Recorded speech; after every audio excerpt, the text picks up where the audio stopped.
Welcome everyone who is joining us today. We are now broadcasting live from the San Francisco Bay Area and Toronto, and we're just about getting set up. And I did want to come and check and see. I'm going to stop sharing my screen for a minute and make sure I can see that our participants are rolling in. Oh my gosh, we already have 100 participants. That's fantastic. Wonderful. All right, as our folks are rolling in, looks like we're going to be double that in just a second. Great. And oh, yes. While you are waiting for us to officially begin, please introduce yourself in the chat. We'll see if we can break any records today for a number of time zones and countries that are joining us. So far, we have the UK, the US, we have Kenya, we have Istanbul, we are Mexico, we are Belgium, we are Austria, we are India, we are the Netherlands, we are Scotland, we are Panama, we are Germany, we are Ireland. This is amazing. Leah, we have the whole world with us today. I'm going to share my screen now to tell you a little bit more about what we're doing today. And here it comes.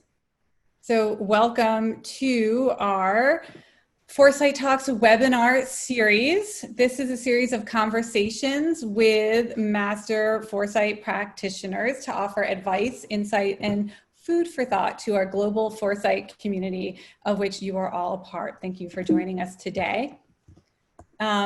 Today we are talking with Leah Zaidi, and we are going to have a wonderful half an hour of hearing about her favorite methods for future forecasting and provoking foresight in really interesting, diverse global audiences. And then we're going to do a Q&A with all of you. You can feel free to start typing your questions in the chat at any time, and we have a facilitator who will be capturing them as we go. So you don't have to wait for the official Q&A to start sharing your questions. Just go ahead and add them as we go. As you may know, these webinars are part of the Institute for the Future's Foresight Essentials program, which is a portfolio of trainings that empower you to implement strategic foresight, navigate large-scale change, and lead toward a vibrant future. One important update for the rest of 2020, all of our training will be conducted online, which may be good news for those of you joining us globally. You'll have a chance to join us in a lot more trainings than you might otherwise normally be able to do. We've got individual trainings where coming up we have some design futures training, which combines a lot of experiential methods and design methods to have a very creative take on future forecasting. We also do training for teams and also for the community, which is you're all a part of that today. We have some Zoom webinar features that I'm sure you're familiar with by now after months of doing lots of Zooms. You ask your Q&A in the Q&A feed, not in chat. That is a correction. If you've been typing your questions in chat, go ahead and add them in the formal Q&A functionality. And just so you know, everyone is automatically muted and your videos are turned off. So you have no chance of accidentally doing anything embarrassing during this call. We have muted and shut off your video for you.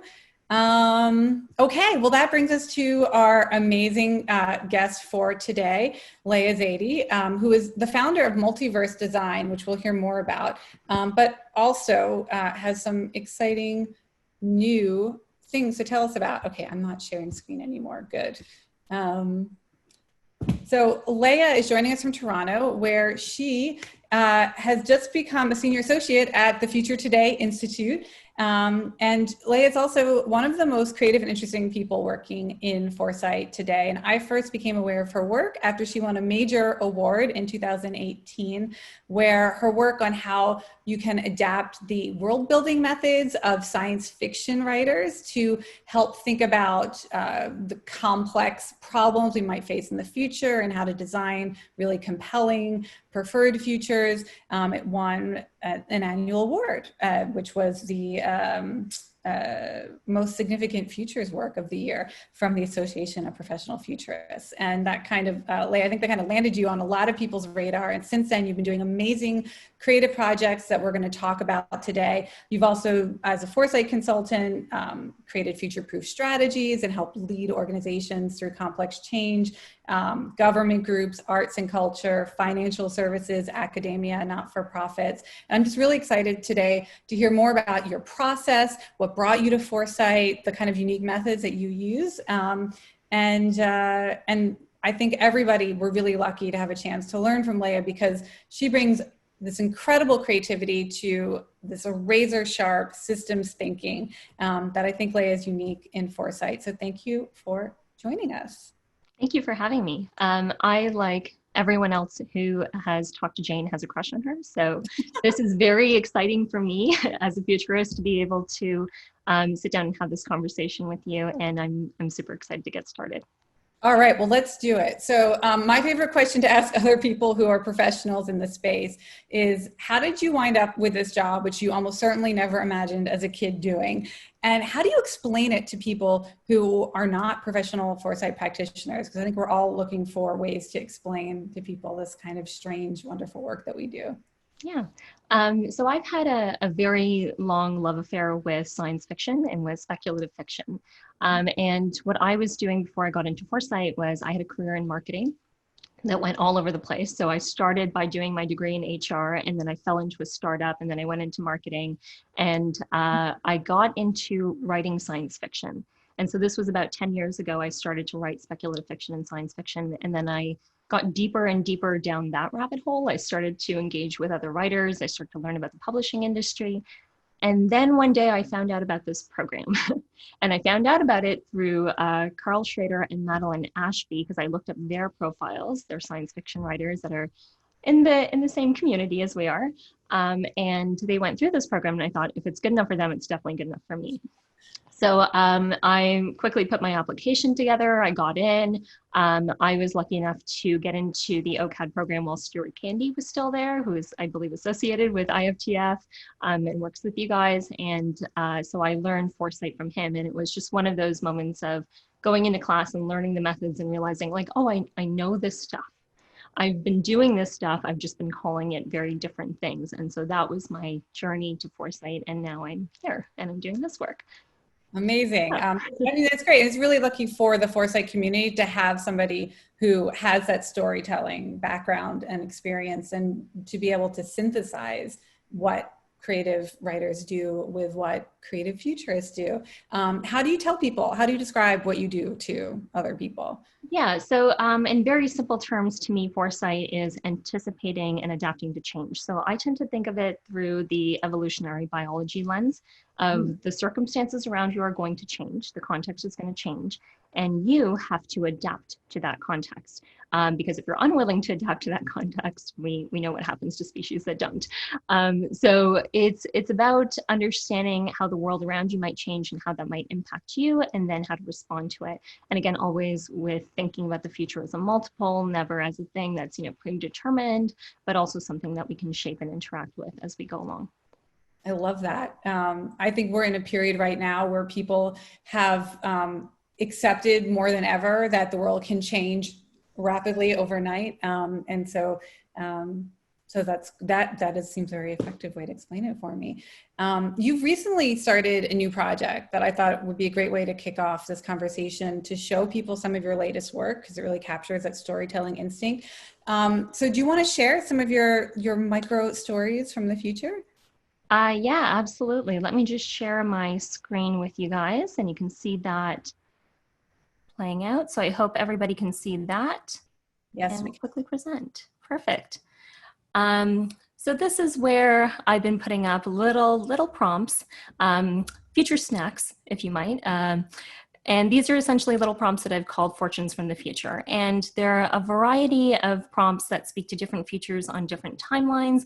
They're not meant to be suggestions. They're not meant to be predictions. It's just a thought starter. So I've been throwing these up on Twitter, on my Twitter profile. Jane, you seem to like the one with the crab.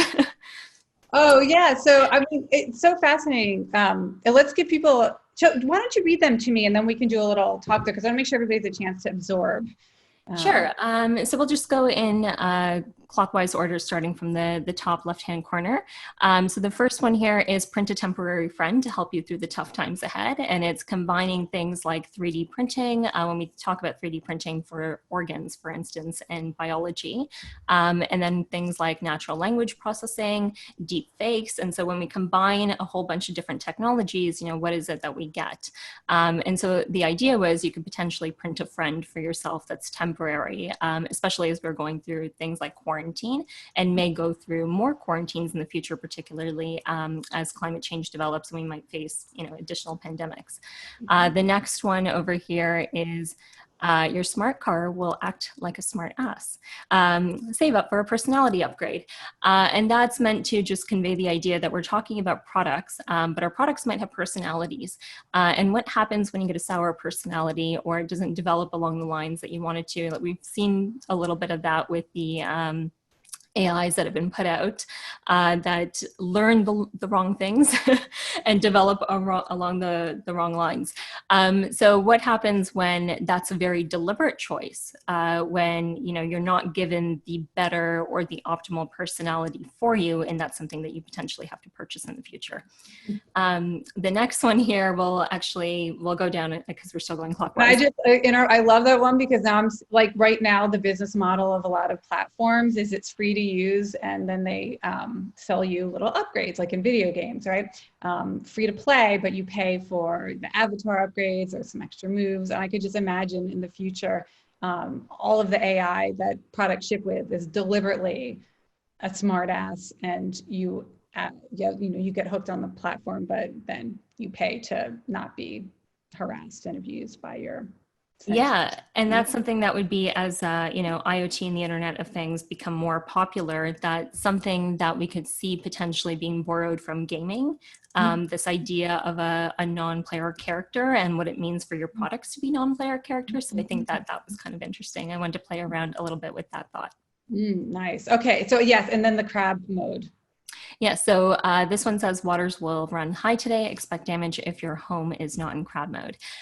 So that was inspired by the fact that in Toronto, we're experiencing all sorts of flooding issues as the years go by, and those floods are getting worse and worse and worse. So I wanted to think about housing the same way we might think about cars, right? So you have an airbag deploy, and that's meant to be a safety feature. What are the potential safety features that could be added to homes that could allow for things like flooding to happen, but for us to be able to respond to them? And so this is a little bit weird because I don't think, houses will be able to pluck themselves up and, scutter along.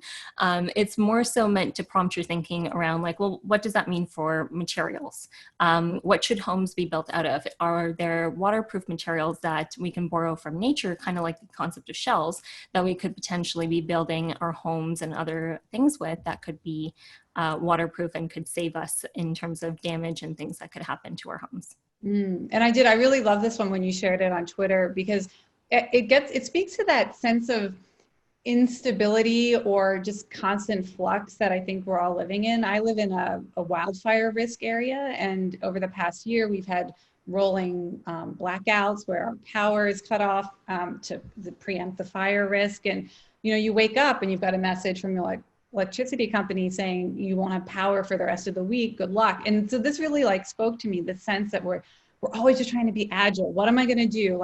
Don't go food shopping because you're going to lose $200 of groceries this week.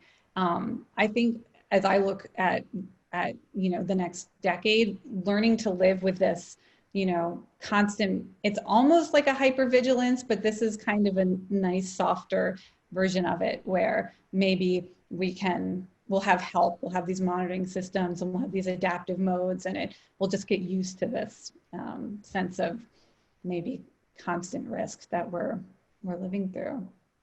Yeah, and as that gets worse, we have to think of new and innovative ways to adapt. So sometimes going into these weird places of weird ideas and weird speculative ideas can help you come up with something that is useful when you just take that weird idea and pull it back a little bit.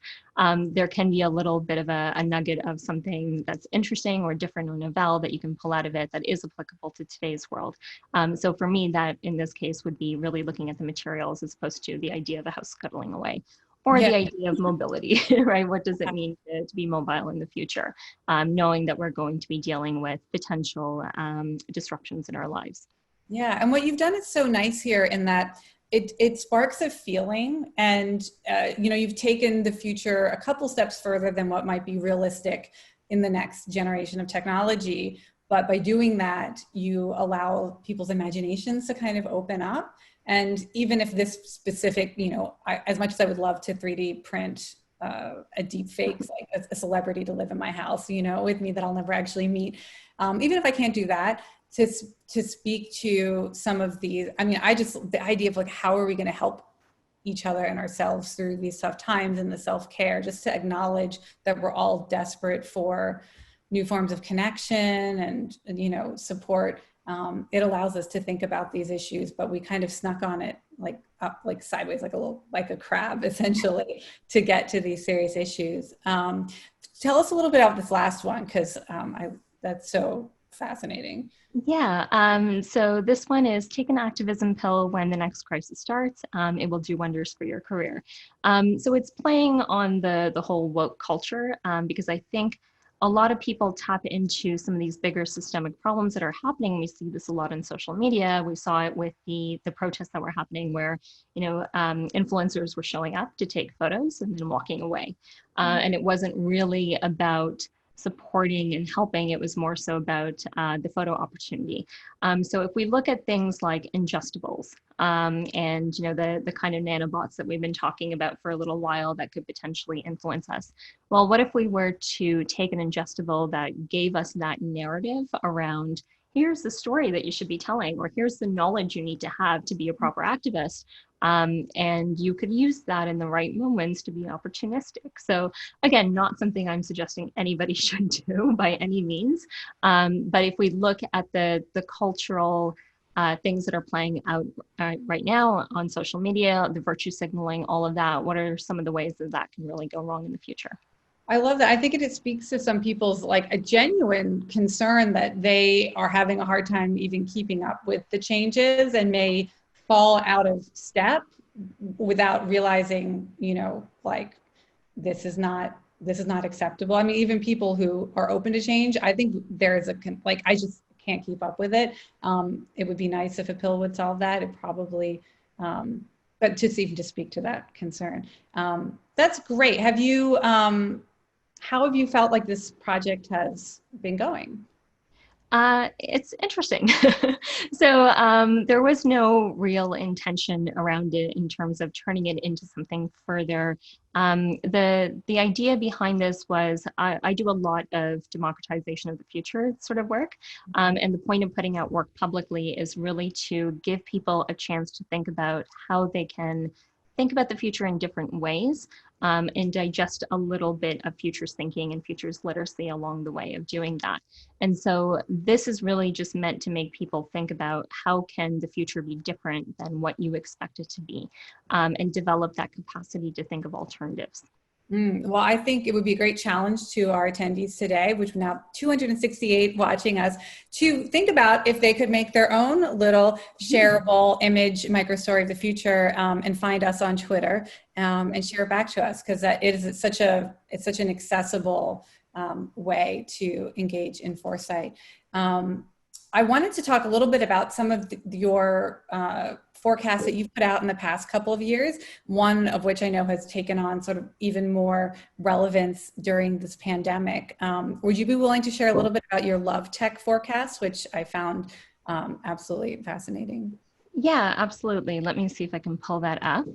What we'll do is we'll play the video for you guys. Hopefully you can hear it, and then have a quick discussion about it.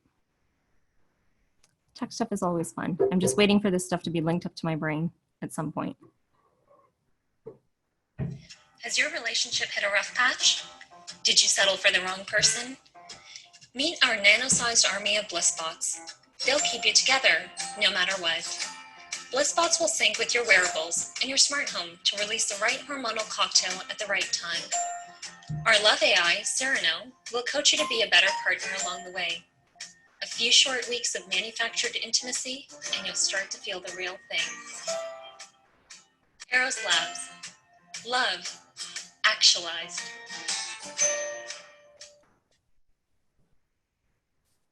So yeah, that is manufactured intimacy. Tell us about some of the signals that inspired this and how, what you think this suggests about where we might be headed with love tech in the future.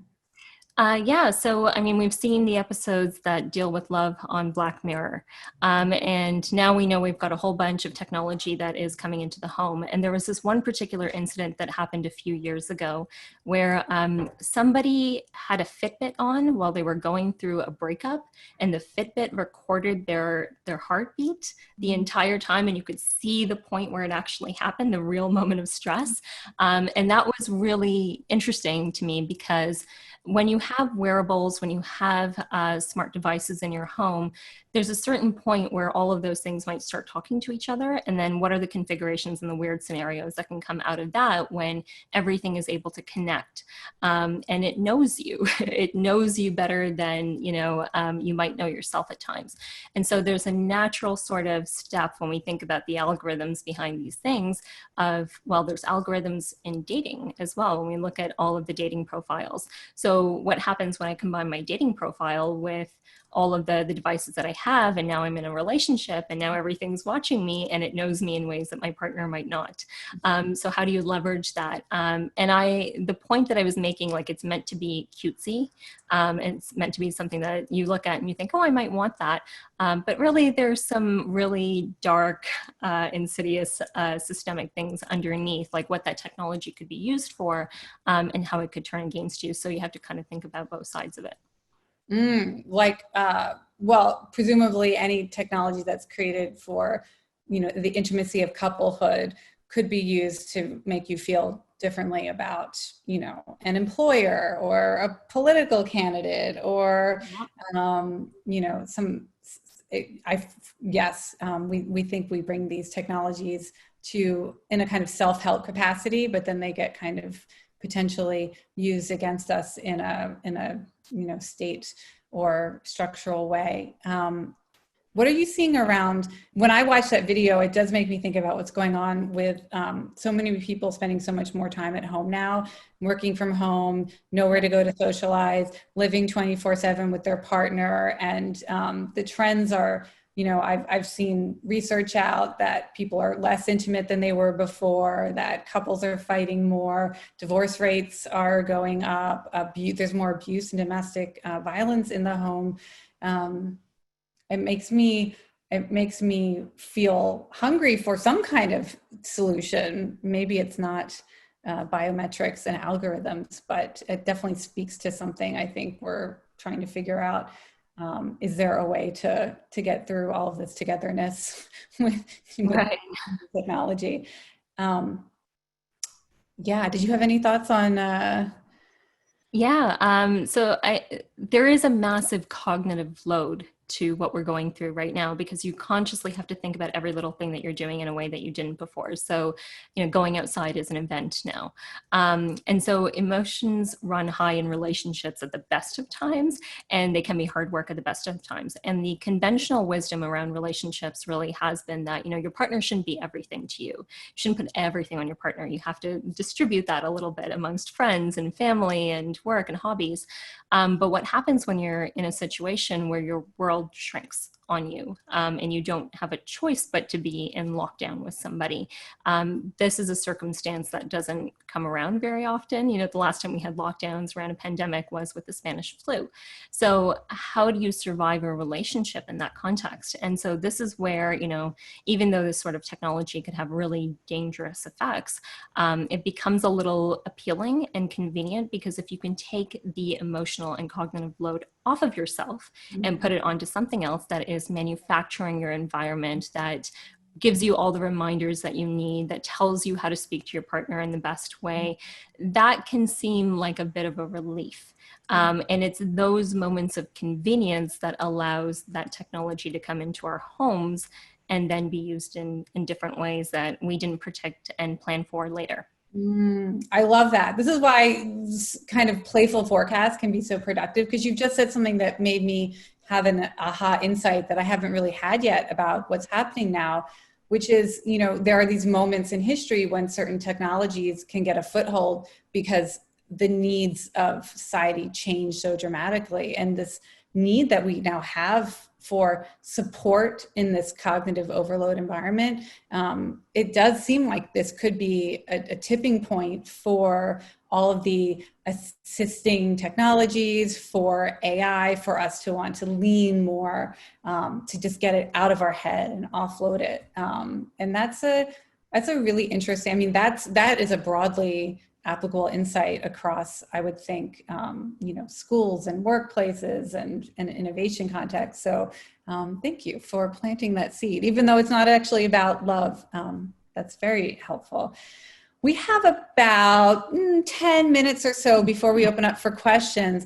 Do you feel like we could look at maybe a job forecast from the future, which is another one of your recent projects? And then we could talk about your 7 pillars of world building and at least point people to this incredible framework that you've created, and let them know where they can learn more about it. And then I'm sure it will come up more, the details of it, as we do our questions. Does that sound good? Sure. I will. All right. Okay. So I'll share this particular one because this is my favorite one. I'm partial to it. So I did a series of job ads from the future that were meant to look at what happens when the issues around climate change combine with AI and automation, as well as the growing concerns around democracy and equity and justice. And so when you put those things together in weird combinations, you get something potentially like a forest feeder. So I'll read this out very quickly. And it says, climate change results in mass extinction and loss of biodiversity. In an attempt to salvage nature, forest feeders make the ultimate sacrifice by serving as hosts to nanobacteria that breaks down plastics and toxins in the environment. Their nutrient-rich bodies may allow them to transport semi-synthetic bacteria to far-off locations and perform bio-maintenance tasks along the way. Once they pass, the nanobacteria continues to thrive in their bodies and help replenish a deteriorating earth. In exchange, their loved ones are compensated and honored for their losses. So it's beautiful. It's terrible, but it's beautiful. Yeah, tell us more about this. So I actually took this prompt and I also turned it into a science fiction story that's meant to be post-apocalyptic climate fiction, and that's up on Amazon right now. But this was inspired by the responses from the Fukushima 50, the elderly that went in to do the nuclear repairs after the reactor went off. And so it was looking at like how generational changes might be a factor, and how generations respond might be a factor when climate change does its absolute worst. And then what sort of technology do we have at our disposal? What does that mean for equality? And so this was the outcome of that sort of thinking. And there's 7 more that I created of these job ads. And I really just wanted people to think about, like, what is it that we absolutely have to think about when we think about the future? And so as a result of that, I developed a minimum specification for future proofing. And the minimum specification is you have to think about environmental sustainability. You have to think about justice, equality, and democracy. You absolutely have to think about the changes that are coming up in AI and automation, but specifically the underlying ethics of that issue, the assumptions and the biases that are playing within the technology that we're building.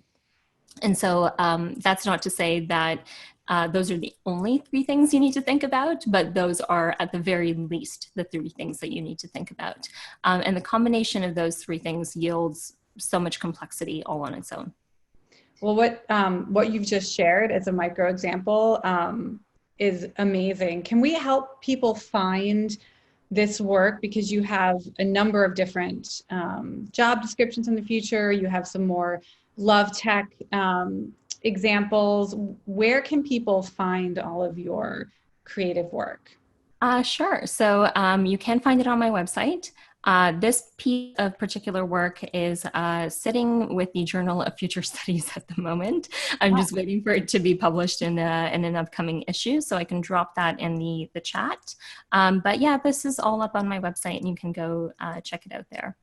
The Journal of Future Studies is having a real kind of like renaissance moment for those of us, or for those of you who've joined who aren't regular readers of this journal. It's something also that I would recommend because I see some really amazing work like that coming out of that journal now.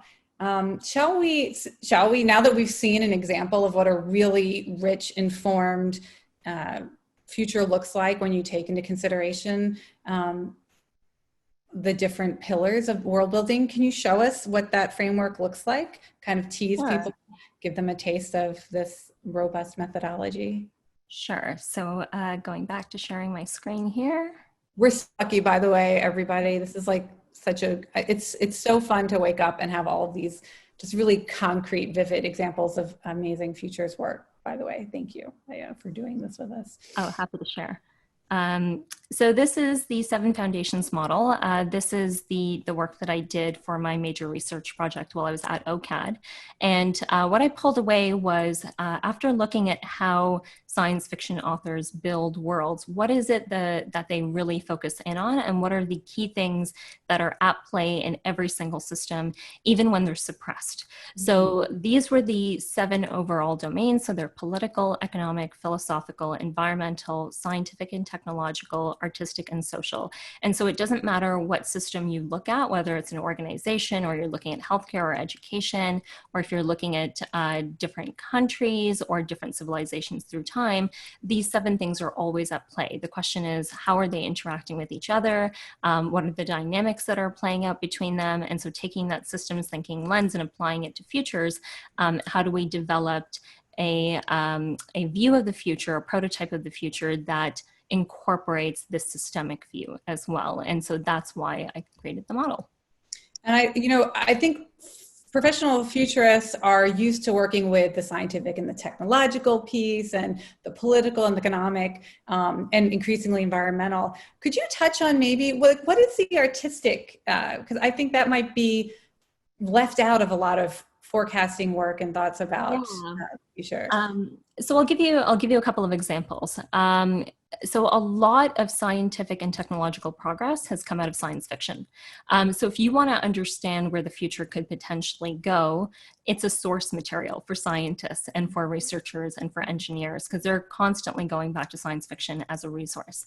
But the artistic is, all the ways that we express ourselves, the aesthetics, the forms. In a company setting, this could be your brand. It could be the stories that you tell internally and externally. In statecrafting, Russia has been using science fiction to inform strategy. And so this was something that was not on anybody's radar, not on the military's radar either, because nobody was looking at the artistic realm. So nobody was looking at what are high-level Kremlin officials doing that we haven't spotted yet. And it turned out to be that they were prototyping things like nonlinear war in stories. So it's... By the way, I'm making mental notes like Google this immediately after this webinar ends because I am not aware of this. And that is a fascinating example that you've just thrown at us. I'm going to follow up on that. How do you know about these things? I can send you resources on that. But yeah, it's one of those things. And if we look at what's happening in the world right now, storytelling is incredibly powerful, right? This is coming down to so much to the narrative that is being structured around everything that's happening. The politicization of masks, for instance, that's a narrative that's playing out. The beautiful images that came out of Italy of people singing, to each other on balconies. That's an artistic expression that, brought people together. So, it's not necessarily good or bad things. That's the thing that we have to remember, is that you're not necessarily looking for the artistic things that speak to you, but there are things that are happening and are at play that are important to consider, and that might be shaping things in a weird way that you didn't really expect. That makes me think, when I teach how to create artifacts from the future, and I'm trying to help people sort of, what's a sort of ground level, entry level artifact that you can create. My favorite artifact is graffiti from a future scenario. What would people, spray paint as a message of like angst or protest, or what, mural would they paint to provide hope? And certainly with the COVID-19 graffiti and murals that we've seen, the Banksy mural that was put up in the London Tube was, absolutely, every time when I'm seeing these real things, I'm thinking that would have been the most amazing artifact from this future that now we're actually living through. So that's, it's, I think that wheel would be really nice to think about through artifact creation as too. Mm-hmm. You're struggling to think about, how can I bring to life in these sort of tangible object ways, maybe to think about carving out one artifact from each of those domains. Certainly for the new futurists that I work with, I think that would be a great tool. Thank you for sharing that. We have reached the questions from our community portion of today. So we have some great questions. So I'm just going to start firing them at you, Leah. The first question here is, how do you personally get your creativity warmed up for futures thinking?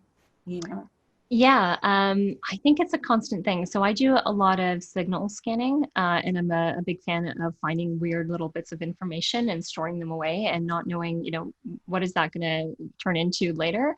But I will scour weird sources, and I also take a lot of inspiration from science fiction as well. So I borrow a fair bit through there. As a warm-up exercise. Be prepared to throw away work. I think we don't talk about all the work that we discard as futurists that never makes it out into the public eye. So when I was working on the job ads, I actually created about 40 of them, and I only put out 8. And the reason why I only put out 8 is, some of them were garbage. They were terrible ideas that nobody should ever see. But some of them were good ideas. They just didn't work in the format and the medium that I was putting them out in. So it's the editing process can be a huge part of it. And I think if you're willing to let go of ideas, it becomes a little bit easier to generate ideas that are really good. That sounds like a masterclass in and of itself. Like the 32 future job listings that you rejected and why, to maybe workshop with a group of students would be amazing to really hone in on what makes something compelling and plausible and relevant and interpretable. I love that. You mentioned you're always scanning for signals. How do you track your signals? Because this is the number one question I get from people entering the Foresight community is like, what do I do with all the stuff that I'm seeing? Do you have like I email myself whenever I see something, and I just put signal so that I can do a Google Gmail search for it. Do you have any like personal life hacks or professional tips for tracking signals? Yeah, it's I kind of lay it bare in my COVID report that I issued. I had a moment when I issued that report. I was like, oh my God, am I revealing my process and everything? I might as well. So what I do is that wheel that I just showed you guys, I unravel that and I track signals according to that. So under each category, when I find something, I will find a place for it and just store it away in an Excel sheet. And that gives me a rich sort of document to go back to later where I can continue pulling things from. And it's a master document that contains, it's not like, industry specific. You could create one that is, you could do different tabs. I'm not that organized with my thinking, but I tend to categorize them that way. And my mind kind of just works in that model now because it's so deeply entrenched in my own work that I can usually find something and be like, oh, okay, that's a scientific signal that's worth looking at and tracking, and I'm going to scroll that away somewhere. Good. So you're a spreadsheeter. That's good to know. You mentioned your COVID-19 report, which we didn't get a chance to dive into today, but just as a reference for everybody, do you want to describe how they can find this report and how you use the 7 pillars? Yeah, so the report is available either, you can Google my name, it'll come up, but you can find it either at leahzadeh.com or you can find it at multiversedesign.com. And it's just there for download. And the way that the model was used was in conjunction with the generic images model. And so I like to stack models. That's another thing that I love doing, because when you're dealing with complex problems, especially problems that are systemic and pervasive, sometimes one model is not going to be enough, and you need to build variety in your work. You need to build some complexity into your work. And so taking a couple of models and stacking them against each other gives you a little bit more complexity and variety to it. And so that's what I essentially did. I took that wheel, spread it out, and crossed it over with generic images. Which is another methodology, which if people aren't familiar with generic images, now you've got another thing to Google. I feel like this webinar is coming up with like all these follow-ups. And so I do really recommend for folks to check this out if you're interested in learning more about the 7 pillars of world building framework and how you might use it in a really concrete, practical way. You can take a look at Leah's report and see how it lays out specifically with the pandemic. Okay, back to our questions from the group. How would you recommend trying to get corporate clients interested in some of these more esoteric sci-fi stories or approaches? The way I kind of frame it is, don't worry about the consequences of these things. Like, we're having a fun moment. And it's usually in things like ideation, right? So what science fiction and what some of the speculative fiction stuff allows you to do is drop that guard and drop that moment of like, oh, this has to be something that produces something strategically for our organization. It's like, we're just using this as a warm-up. We're using this as a fun exercise. And then in terms of relating it back to strategy and work, once they actually start to go through some of the stuff and you have a concrete element to it. So I would never just go in and do the ideation portion. I try to get them to something concrete at the end. And if that's like a tech company, it's like, okay, let's develop products now. You've done the fun stuff. You've thought about, the scenarios. You've done a little bit of world building. What has to exist in that world? What sort of product can exist? What service can exist? What experience can exist? And what can you do now, using these ideas and using the future prototypes that can be implemented in the world today? And it goes back to that idea of, come up with the crazy things and then find a way to rein it in a little bit so that they're useful. That's great. What would you recommend as world building resources for beginners, including like if somebody is not a science fiction nerd and we wanted to really get a crash course this summer in world building masterclass, who should we read and what other resources should we be looking at?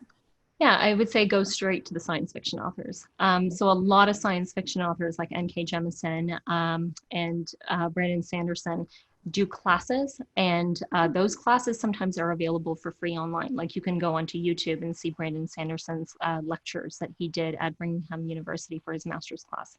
So there's lots and lots of resources to tap into. There's a number of futurists who are looking at this work as well, so you can always go look at their research and their work too. You guys do design fiction at IFTF. I'll plug you a little bit. So there's places where you can learn the techniques that are already available, and you can tap into some of that reading and some of that free stuff that's available out there. Fantastic. Oh my God, these questions are so interesting. Okay, so when you're working with organizations, how do you gauge whether or not you've actually created some kind of a sustained shift in the culture towards future thinking, or really made some long-term impact on what they're doing with Foresight? Any tips or? Yeah, that can be difficult to gauge because a lot of the times we're going in as consultants and then, we hand off and there's a handoff moment and you don't necessarily go back to that same client because they've gotten what they need. But in the work that we do at FTI and the work that I have been doing, futures literacy is just embedded in that. And so the intention is never to do the work and just hand it off and walk away. The intention is to teach the organization how to do the work for themselves so that they don't necessarily have to to come back to us along the way. And so that is in sharing methodology, that's in setting up classes, that's doing coaching. And so we work one-on-one to ensure that the organization is building the capacity for this stuff as well. We're certainly seeing at the Institute for the Future a big increase in interest in coaching, specifically because everybody wants to make sure that these moments of foresight don't kind of get sucked back into the grind of everyday workflows. So that's interesting that you were also seeing that too. Oh my gosh, what is next here with these questions? I like this one. I work in a community that refuses to think with foresight, that it's very reactive. It's a church. How do I spark creative thinking that cuts through the fear-based reactivity? That's a really good question. The example I've been pointing out to people is, did you know about COVID beforehand? And were you prepared? And that's typically the distinction point between whether or not you're working with a futurist who really knows their thing and whether or not you're working with somebody who's really just doing reactive work. Every futurist worth their salt that I know, including you, Jane, has thought about pandemics. This has come up in our work. And so the thing about foresight is that when it's done well, it really shouldn't be reactive. It should be looking out at what's on the horizon, what could potentially happen, and the disruptions that are coming up and how to respond to that and prepare for multiple scenarios. So anyone who did, foresight work ahead of time would have potentially been a little better off in responding to COVID. I've taken the public stance that had you done work around climate change and taken that scenario seriously, you would have been better off for COVID as well. Because so many similarities between what's coming up with climate change and what we're experiencing now with COVID, like to the point where it's documented, like infectious diseases are going to increase and run rampant. We're going to see instances of domestic violence spike, political instability. And so all of these are noted factors amongst researchers with climate change. So if you're prepared for that, you would have been better prepared for this. And that's kind of how I position it. I'm really heartened to hear you drawing that link between being prepared for climate change and for the pandemic. I think what we're seeing at the Institute for the Future right now is we have this window of opportunity to get our partners to be much more aggressive about thinking about long-term consequences of climate change and all of the social and economic impacts that we can expect, because they've seen how quickly things can change and how unthinkable the speed of collective action, the kind of shutdowns that we've seen, the coordinated scientific response to COVID. We've never had so many people trying to solve the same problem at the same time.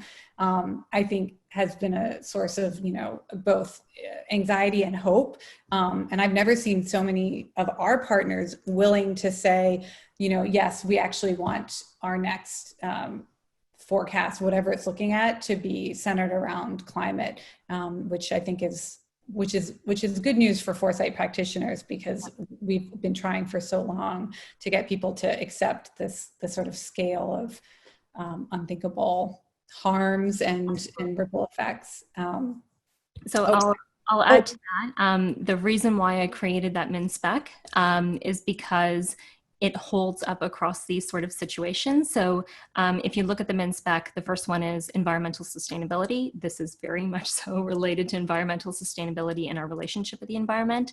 The second one is justice, democracy, and equality.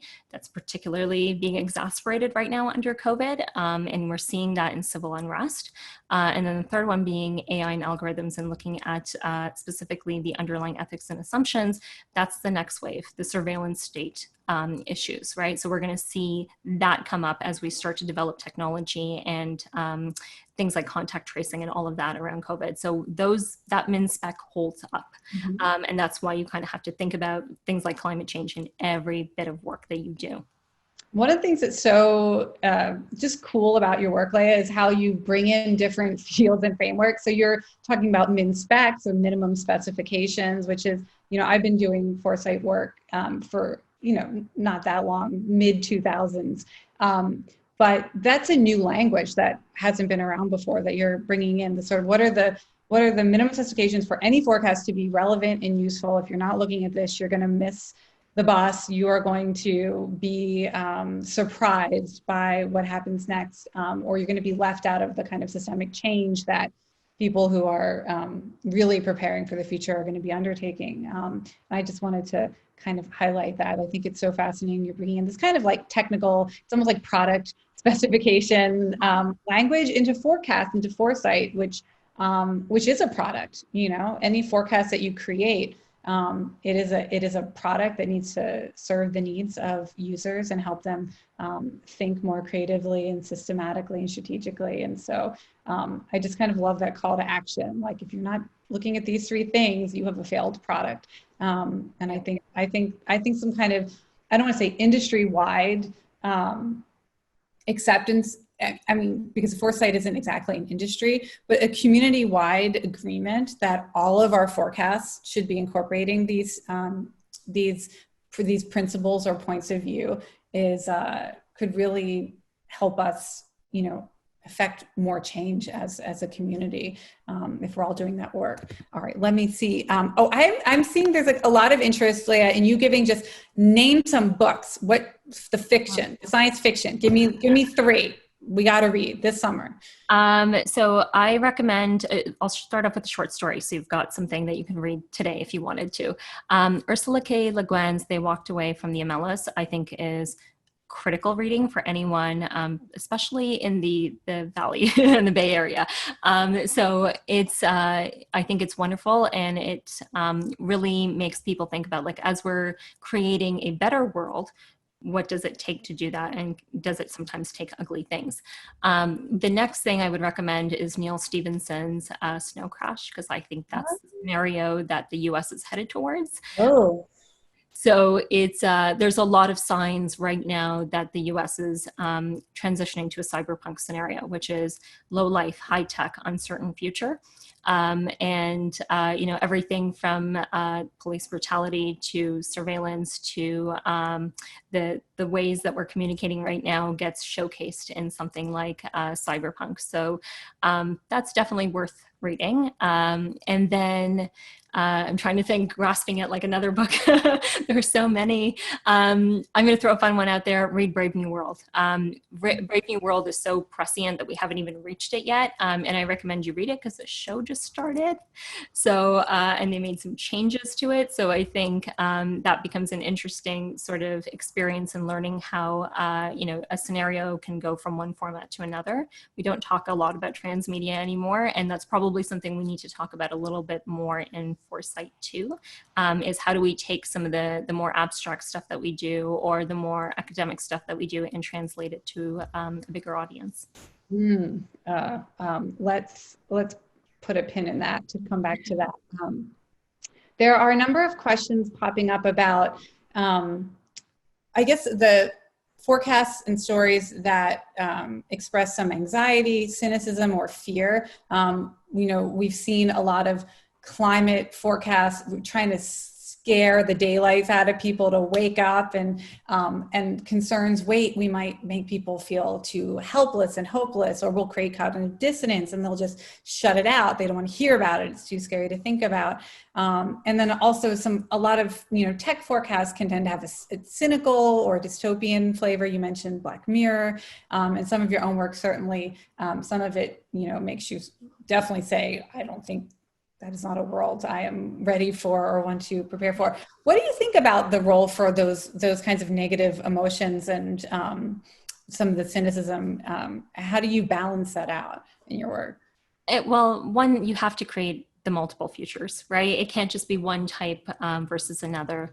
Two, I think we tend to think of utopias and dystopias as a dichotomy, as a binary, rather than as a spectrum. And it really needs to be a spectrum, because really both elements will be present in whatever future emerges. So even in terms of what we're going through right now, for some people, this is highly dystopic and really, really, you know, creating a lot of suffering. For me, it's been an inconvenience, and that's a reflection of the privilege that I have. So any future that emerges is never going to be one thing. And so the future will be complex and nuanced, and it will likely include a lot of variety in it. The other thing I will say is that I actually champion dystopias quite a bit. I think they're super misunderstood and really not utilized to the benefit that they can be. So I wrote an article on dystopias a while back about the dangers of dismissing them and why you really shouldn't. And one of the things that I wrote in there was that dystopias that are written for children tend to be stories that show a pathway to change because they show children how to rebel against systems that are abusive, where authority figures abuse their powers, where systemic oppression occurs. And so that sort of a lesson when you're absorbing that in your formative years, there's a little thing that kicks in called narrative transportation, which is the more closely you identify with the character, the more likely you are to adopt their values and their beliefs and all of that stuff. So I don't think it's a coincidence that all of these kids who grew up on Harry Potter, The Hunger Games, Rick Riordan's work are now picking up the mantles and fighting against things like gun violence and taking on issues of climate change and protesting. That is something that they've picked up on in their formative years. That's a lesson of like, oh, this is what abusive authority looks like, and here's what I do in that situation. So dystopias can be quite significant and valuable. Yeah, sure. It's a kind of a place to pre-feel that kind of righteous rage. Speaking of pre-feeling, this is a moment where science fiction, a writer gets to hang out with a game designer. And I thought maybe we could spend the last 5 minutes just sort of riffing, or if you wanted to pick my brain about games. I have so many questions. So many questions. I'm like, where do I start? Okay, so I want to go back to the idea of the job ads, and you famously talked about the fact that gamers are building up skill sets, inadvertently by playing over many, many years. And so I wanted to ask you, what are the undervalued skill sets that gamers might have built up, or that are being built up in society in different ways that could be valuable in a post-COVID world that we're just not tapping into? Oh, I'm so glad you asked, because I have such a softer answer to this question than a lot of the experts. Like Mary Meeker in her Internet Trends report, she said gamers are preparing for the jobs of the future because they spend so much time interacting with AI and learning new collaborative virtual interfaces. So whatever job platforms are created, or that ability to collaborate with machines, gamers are going to be ready. And I feel like that's absolutely true. And thank goodness that skill set's being cultivated in 2.7 billion people today. But I've been thinking more lately about the softer skills of companionship and co-presence.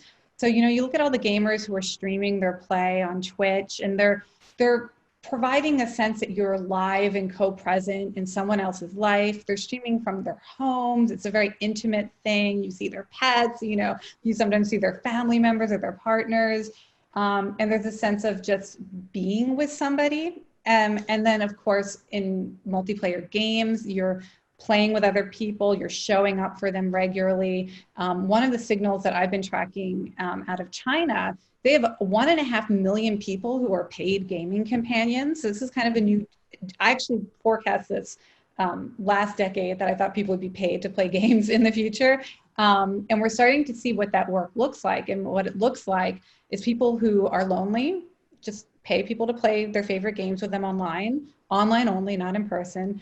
And, or they pay somebody who's better at a game than them to play with them, to kind of upskill and learn a new skill. And, that 1.5 million people, that's half as many Uber drivers as there are on the planet. That is a non-trivial workforce. And people who are doing it full time are making as much as an average salary for a traditional urban, salaried worker in China. They're making that same money, but for playing their favorite games. So the provocation that I'm trying to use with organizations that I'm working with now is, you may not be making games, but how are you going to hire people to do jobs that might not be meaningful or fun or interesting if people can get paid the same salary just for playing their favorite games and providing companionship to people and being valued for what they're good at? their favorite game, good luck hiring them for, boring jobs or for unpleasant jobs or jobs where they're at your mercy. So yeah, that's my little mini forecast. I appreciate your giving me the chance to share that out. Maybe you and I could, we should join forces for maybe maybe I could do a guest micro story for you for your Twitter feed. Oh, please do. Forecast. I think we should curate a bunch of guests. I'm going to start gathering up the forces. We'll create a bunch of guest micro stories to build that out. Well, this has been amazing. The video is going to be available for reference on IFTF's site. We'll send an email out to participants, and you can visit iftf.org in our social media feeds to find this video in case you want to share it with others or go back and relearn. Leah, this has been amazing. Thank you so much for joining us. Congratulations on your new position. And we can't wait to see all the amazing things that you produce. And thank you everyone for joining us and for all of your beautiful questions, which we didn't get to all of them, but hopefully sparked responses to as many as we could. Thank you, everyone. I think that's officially the end. Thank you so much. It's been lovely. See you in the future. Bye.